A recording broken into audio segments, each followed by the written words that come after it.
Everyone's treating me like I'm famous or something. But Harry, you are! You're Harry freaking Potter! Don't understand, you're a legend man to us all. Every son and daughter safe from you know who. All because of you, you were small.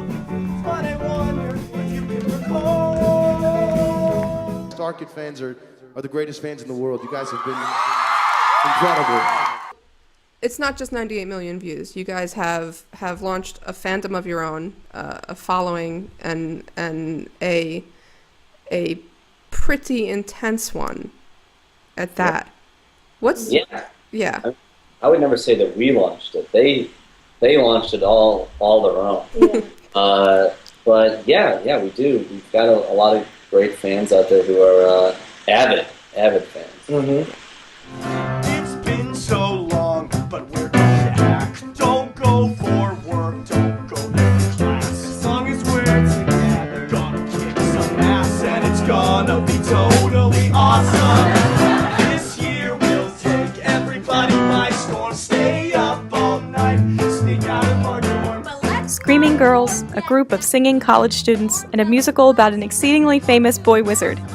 These are the initial hallmarks of StarKid Productions, a seemingly undefinable mixture of YouTube, musical theater, and online fan communities.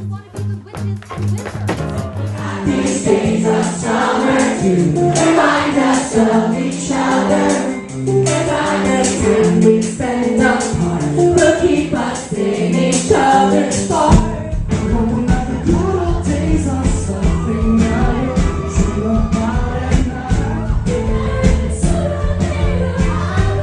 But what exactly are they? And why would these girls do just about anything to see them in person? And just what does it mean, in 2012, to be a fan, not only of an up-and-coming blend of online media, but of StarKid Productions itself? What is StarKid, guys? Oh, that's a hard one. StarKid is like a kind of an internet musical theater production group that we started in college together, and have been doing our best to run since we've been out of college. Yeah, when we graduated, YouTube became this kind of mainstream avenue to get a lot of videos out there, and we kind of happened to be on that train right when it started, and we had no idea that people would be responding to our videos as the way they have. The city never has witnessed It might seem like there couldn't possibly be any relationship between a bunch of YouTube musicals and the Beatles, but the concepts are closer than you might think. While the origin of fandom has changed from traditional mainstream media to online video, what it means to be a fan has not. And fans of the internet-based StarKid Productions are on the cutting edge of online communities, existing entirely online with the help of social media like Tumblr. One is making it just dead easy to post absolutely anything. We accept every form of media, and we make it really, really easy to get it onto your blog. You can send it over your phone, through the browser, through dashboard widgets, through Instant Messenger. To tell you the truth, I think Tumblr, about half that community is StarKids. Yeah. So just being an active member on Tumblr is good. It's fine, but also I watched the musicals, all of their musicals, over and over at least 1,000 times. I fell asleep. Fall asleep with the musicals playing on autoplay on YouTube. Okay. I have their soundtrack on my iPod. It's just something that has been with me for the past couple of years, just because it's very, I guess, calming, because there aren't a lot of people who enjoy these musicals. But why StarKid? And what makes StarKid so appealing to its fans? It's sort of like an escape for them, because these people, they're not doing it for any profit. They're just doing it because they literally just want to have fun. And there's something very magnetic about that. StarKid's not like any other fandom. It's really a fandom grown out of being a fan. It's not just a thing of just fans of. The StarKid people who did a Harry Potter musical were fans of Harry Potter. They put it on a show, so they're fans like us. I'm so done with my city. Everyone's stupid. No one knows what StarKid is. No one cares what StarKid is. And if they do, you can't find them. And then you go online, you meet all these people who are just like you, and not just about StarKid, but they just really, they know you, and they have the same interests and the same problems, and they're shy and socially awkward. I'm not as shy as I used to be, but I used to be really shy. And I'm just like, I feel like I could be myself with them more than I could be myself at school. And they're the greatest thing I have in my life right now. So they're all my friends, and it's just maybe they don't exist with me right now. It's still with me. You're building these products that people are living on, they're spending hours a day using, that they care really passionately about, right? They're building up these, whether they're blogs or photo galleries, whatever it is, or even just a forum. They're contributing towards something, building something that they care passionately about. Finding yourself doing less of other hobbies, spending less time with friends or family, or having people tell you directly could be a sign of addiction. Now, Dr. Johnson says he finds nothing inherently wrong with the networking site, but he says it's a superficial form of interaction and should only augment the face-to-face friendships we have in real life. Like, Tumblr, I find, is really hard to keep up with personal relationships. Like, people are like, Facebook sucks, Tumblr's the best. And I'm like, but it's hard to know people by name and to keep track of all that. And I do have a few good friends I talk to on Tumblr through messaging, but I prefer Facebook because in my little group or whatever, I've met so many, and I've met a few of them in real life in the group. Like, I've gone to Minneapolis and used that group to say who's going to be there, come hang out with them all, at the mall with me, and we've done that, and that's really fun. So, but I feel like even though maybe I haven't met them in person, I know all of them really well. The key here is the use of the digital. And social media like Tumblr, Twitter, Facebook, and YouTube allow fans to feel not just more connected with the company itself, but also with other fans. These connections allow, and in fact require, fans to be ultimately more involved in the fandom, because quite literally, when it comes to StarKid, it could all change with just one short video or tweet. For me, I'm such a huge fan of Harry Potter growing up, and I had that one person that I could talk to about it. But now I can get on Tumblr and we can all look at a picture of Darren Criss and be like, fucking get off. I love you. And it's just like one of my probably best fandom friends that I talk to as often as possible lives in Israel. And who the hell would have thought that I'd ever have a friend from Israel who I would talk to all the time, that we would have something in common we would freak out about together. And, I'm talking to her, it's 4 o'clock in the morning in Israel.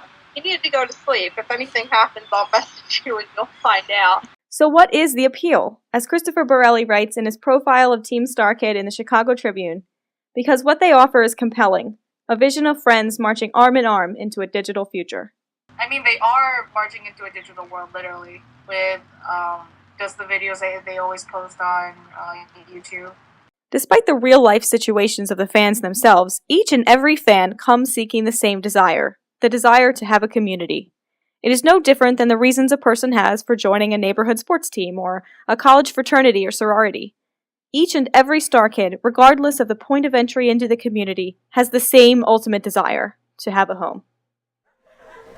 Home. I've heard the word before, but it's never meant much more than just a thing I've never had. Place, they say, hey, know your place, and I've never had a place to even know, or a face that I could go to if I needed some.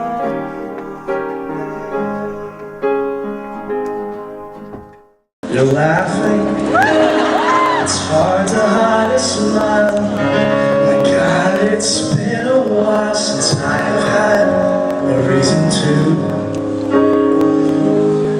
And to think it's been here all along, somewhere to belong, and a reason, or something to believe in. I finally found it, a place where I'm wanted. And this must be how it feels to have a home. I used to dream about it, but never schemed or counted on fantasies or wishes. Takes a man to see what he misses. So many nights I'd pray for a better life, to a better day, but I never thought that it'd come true. It's finally here and I don't know what to do. And I'm trying not to cry.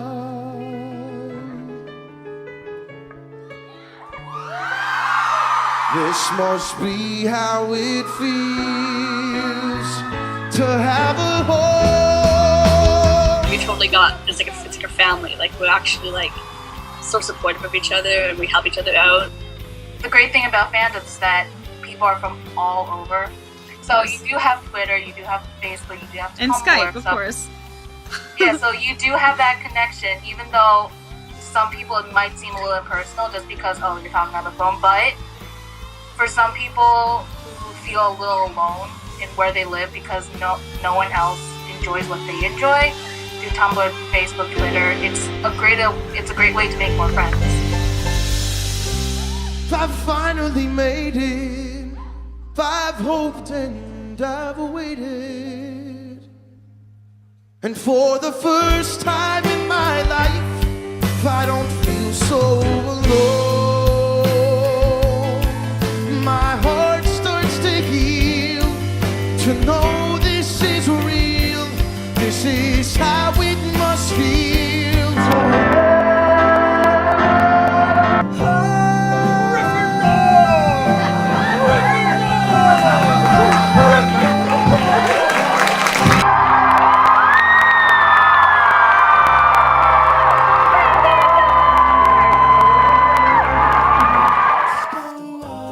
In the next episode, the StarKids will encounter the fan base focused on the hit Fox television program Glee, and the ways in which the StarKids are a much more powerful group than many with positions of power in mainstream media would initially think.